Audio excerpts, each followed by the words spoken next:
Ya pemirsa, terima kasih Anda masih bersama kami di Bincang Halo Indonesia dan kami akan terus melanjutkan perbincangan kami dengan salah satu sosok yang sangat inspiratif sekali. Nah, kreatif pastinya ya. Ya, Mas Helmi. Oke. Oke, Mas katanya juga sudah membuat buku dari hasil-hasil fotografinya, Mas. Bisa dijelaskan itu apa, Mas, isi dalam bukunya itu dan bagaimana? Oke. Buku ini adalah buku kolaborasi saya, dengan beberapa toys designer dari seluruh penjuru dunia, Oh, baik dari Eropa, Asia maupun beberapa negara di Eropa ya, di Amerika dan segala macam.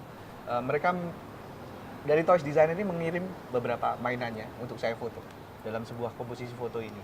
Jadi buku ini berisi tentang banyak kolaborasi saya dengan banyak toys designer dari seluruh dunia. Pasti jelas karakternya akan berbeda-beda, bentuknya juga berbeda-beda, ekspresinya berbeda-beda. Ini yang membuat saya berpikir bagaimana menghidupkan mainan-mainan ini dalam sebuah komposisi foto. Jadi mainan-mainan ini bisa dimulai dari Pulau Sumatera, kadang ada di Pulau Jawa, Pulau Bali, bahkan di beberapa pulau di Indonesia. Ini dia nih bukunya nih ya. Ya, Oke. Dunia tanpa nyawa. Ya, kenapa mengambil judulnya Dunia Tanpa Nyawa, Mas? karena saya bersentuhan dengan dunia yang tidak bernyawa, tapi bagaimana kita bisa menghidupkan mainan-mainan itu supaya bernyawa.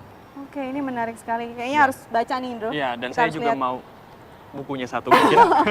Kamu pesan ya, Iya. kesempatan. Nah, ini kalau bicara tentang seorang sosok Fauzi Helmi. Ya. Bukan seorang fotografer, Ya. justru seorang pendidik ya, akademisi ya, salah Iya. satunya, dan apa lagi profesi lainnya sehari-hari, Mas? Selain saya sebagai dosen di beberapa institusi pendidikan di Oke. Indonesia, Oke. kebetulan saya mengajar di banyak kan berhubungan dengan industri fashion di Indonesia. Saya juga seorang konsultan, visual merchandising konsultan.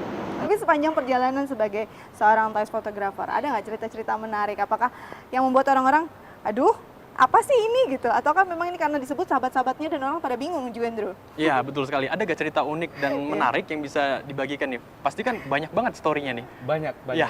Masing-masing punya cerita yang paling unik dan bahkan Menarik ya? menegangkan gitu. Oke.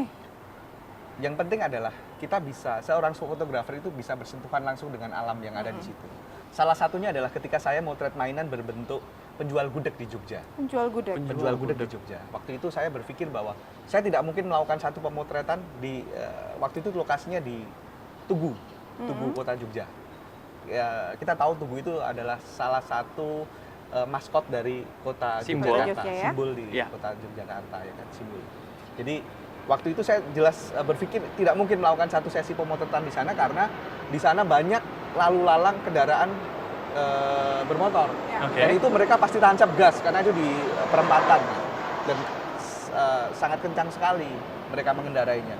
Kemudian saya coba berinteraksi waktu itu dengan beberapa tukang becak di situ. Saya cerita bahwa saya punya mainan, saya ingin memotret di situ. Kemudian saya cerita berinteraksi bagaimana hari ini, jualannya bagaimana, mereka dapat menarik becak berapa per hari dan segala macam. Akhirnya tercipta sebuah interaksi yang baik dengan mereka. Akhirnya saya bilang bahwa saya mau memotret gitu. Akhirnya tanpa saya minta, tanpa saya suruh, Oke. mereka mengamankan area tersebut. Oh ya? Kemudian mereka bilang, Mas kalau mau motret silahkan motret aja, dan kita akan atur. Dan mereka tanpa disuruh mereka mengatur lalu Inisiatif lintas. sendiri. Betul. Oke. Saya motret dengan leluasanya sehingga menghasilkan sebuah karya yang cukup menarik. Sampai pada sesi terakhir pemotretan, saya juga libatkan mereka. Ketika saya selesai motret, saya tunjukkan ke mereka, walaupun mereka bukan seorang kurator maupun seorang fotografer, tapi ketika kita libatkan dalam sebuah proses kreatif, mereka juga merasa bangga. Dan mereka berkata, ini penjual gudeg ya, ini penjual gudeg. Jadi semacam ada interaksi, walaupun interaksi itu bagi kita mungkin biasa-biasa aja, tidak ada masukan yang berarti. Tapi paling tidak sudut pandang mereka akan bisa memberikan apresiasi yang luar biasa. Karena kita dibentuk oleh banyak orang di sekitar. Sehingga saya berpikir bahwa ternyata memotret itu harus dengan hati gitu. Dan inilah ya pengalaman yang Betul. dialami oleh seorang fotografer yang Betul. memotret dengan hati ya, Mas. Memotret ya? dengan Ini hati. mungkin terakhir ya, apa impian dari Mas Helmi Impian dengan saya, dunia fotografi mainan ini? saya ingin Indonesia lebih maju dalam bidang industri kreatif. Saya berharap Indonesia juga bisa melahirkan karya-karya desainer toys yang cukup dikenal di mancanegara.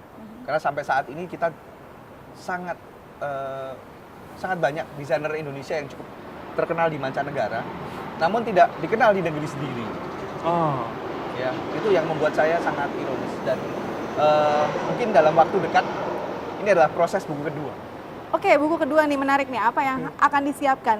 Katanya nih kabarnya nih, contekannya dia akan mengeluarkan foto-foto dengan mainan yang diproduksi sendiri, betul? Betul. Apa aja Mas yang akan Jadi di buku kedua ini saya akan banyak kalau buku sebelumnya saya banyak mendesain, saya banyak menampilkan mainan-mainan dari desainer ya? mainan dan berkolaborasi dengan banyak toys designer dari luar. Tapi di buku kedua ini saya akan mencoba mendesain sendiri mainan tersebut. membuat sendiri? Membuat Apakah sendiri. ada tim atau hanya Mas Helmi sendiri? Saya pasti akan dibantu beberapa pabrik ya, itu yang pasti. Kemudian tapi dari konsep awal, kemudian kreatifnya, detailnya, karakternya seperti apa, saya yang mendesain sendiri. Kira-kira akan dilakukan di mana nih? Apakah juga akan berselancar ke luar negeri atau memang akan mengeksplor Indonesia dalam buku kedua? Buku kedua ini saya akan banyak menampilkan kembali lagi kultur budaya Indonesia yang tidak pernah kita sentuh. Supaya apa? Supaya kita sebagai bangsa Indonesia, anak muda Indonesia bisa menyentuh Indonesia dengan cara yang berbeda. Harapannya seperti itu. Dan buku ini saya persembahkan juga satu hal yang perlu diingat bagi penggemar dan pencinta kopi di tanah air. Kenapa Oke. nih? Menarik nih. Kok jadi Ini ke kopi mengulas dari mainan kopi ya? Oh iya. Karena gini, tren kopi dunia itu saat ini kan lagi luar biasa. Terus kemudian banyak juga penggemar kopi yang akhirnya melirik Oke. ya pasar kopi di Indonesia. Karena kopi Indonesia juga nggak kalah enak kan.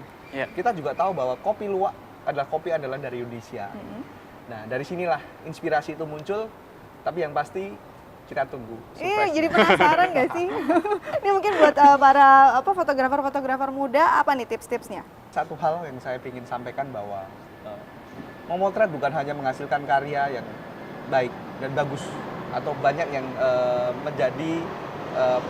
mendapat pujian dari banyak orang. Oke. Tapi ada satu hal bahwa kita memotret harus dengan hati supaya apa? Terjadi satu interaksi budaya secara sosial antara fotografer dengan kultur, dengan lingkungan, dengan alam, ya, sehingga tercipta sebuah harmonisasi dalam berkarya. Oke, harmonisasi dalam berkarya dan memotret dengan hati ya Mas ya. Oke. Sukses terus dan semoga makin banyak yang terinspirasi dan makin banyak Helmi-Helmi lainnya. Amin. Oke, terima kasih banyak untuk perbincangan inspiratifnya Terima dan kasih banyak, Mas. Terima kasih. selamat tahun baru Mas. Selamat tahun baru Mas Helmi. Oke, pemirsa kita masih punya banyak informasi menarik. Tetap bersama kami di Halo Indonesia.